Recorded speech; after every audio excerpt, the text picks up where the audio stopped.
Hello, everybody, and welcome back to Creation Meds. Got a real quick one here for you. I want to show you a short clip of the recent conversation I had on the topic of junk DNA with young Earth creationist Dr. J. Wile, and I want to highlight this section because it is a great illustration of the "that's not my wallet" dynamic that we often see in these conversations with creationists, where you have a series of really not controversial statements say this, yes, this, yes, therefore, and they're just like, no. And I'm showing this because I think it's a common enough dynamic that it's worth actually seeing how it works beat for beat, and how to kind of make the point without getting the agreement at the end. And I want to shout out fellow YouTuber Mr. Anderson for this with his kind of tips for how to go about this, specifically the idea of making the statement, getting the agreement, right? This is how that works, right? Okay, and therefore we can do this, right?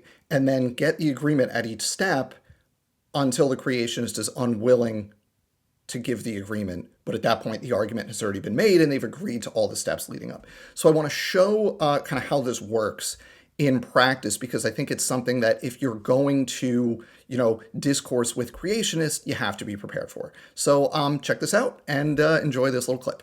And now we get back to the bioenergetic cost issue, right? Because if transcription is the standard, we can directly show that purifying selection cannot prevent spurious transcription. That is something we can directly empirically document. Do you understand that? Go say it again. That natural selection in humans, given our effective population size, cannot weed out spurious transcription.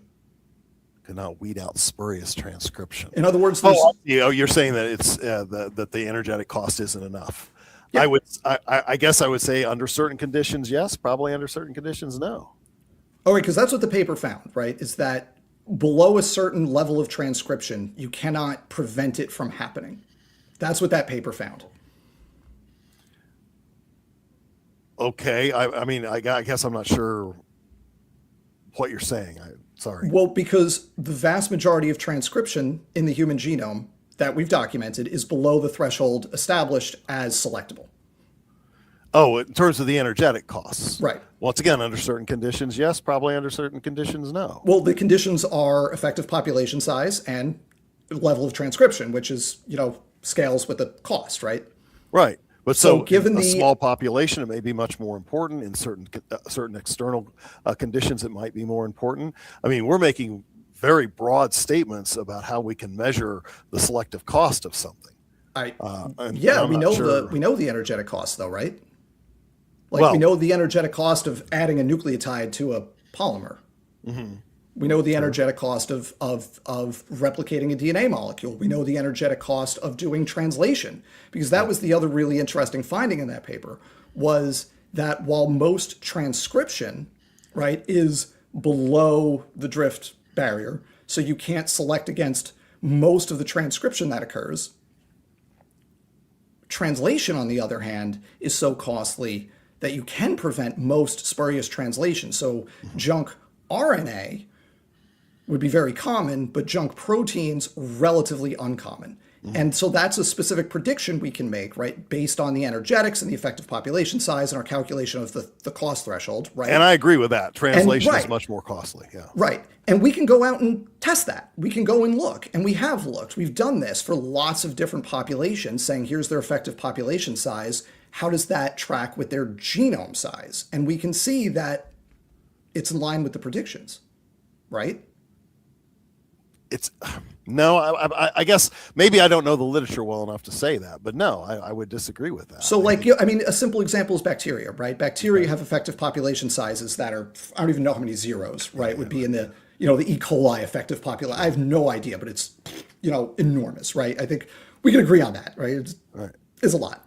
And E. coli genomes are really compact and streamlined. They have very few regions that are repeats. Herbs are very rare. Herbs, and what I mean is they don't have retroviruses in the same way we do, but viral insertions or plasmid insertions that are dead, so to speak, are very rare in bacteria, right? Those are they're I less don't know that, common. but I'll They accept are. that. They're these types of things that like the 44% retrotransposons in the human genome. You don't have that in a bacterial genome, right? It's much more compact in terms of like gene, regulatory sequence. You got the operons, and the reason for that is that at the effective population size that bacteria have, the difference between this level of transcription and spurious transcript, like that difference is selectable.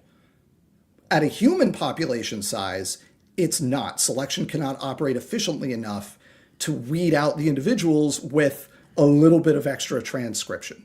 So we end up with genomes that are full of just junk, if you will, that gets transcribed, and there's no cost to it that is selectable. There may be an energetic cost to doing it, but it's below the drift threshold. But I still disagree with that final conclusion, because in the end, you're saying But, because the cost is so low, then right. therefore it happens a lot. It can happen a lot for a lot of other reasons besides the cost is so low.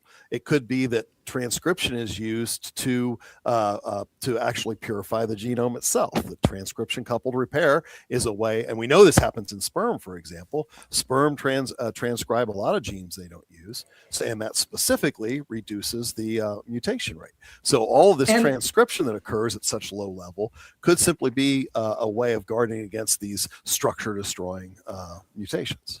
But again, we're kind of going in circles here between constraint and energetics, because your argument then relies on constraint. You need to maintain the regions in order to do their job. You need to maintain the structure, right? Well, but the paper that I showed was purifying selection against deletions.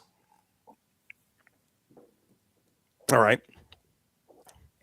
Okay, which means if there's no cost to deleting it, it's not doing the job you're describing, is what I'm saying. Now, once again, you know more biology than I do, but I would have to disagree with that. Aren't you Patrick Starr? Yep. And this is your ID. Yep. I found this ID in this wallet. And if that's the case, this must be your wallet. That makes sense to me. Then take it. It's not my wallet. Okay, so that was an example of the not my wallet dynamic when you are talking with creationists. Thank you for watching. Please remember to like, subscribe, comment, share the video, become a channel member to get immediate access to my pre-recorded videos, and don't get fooled.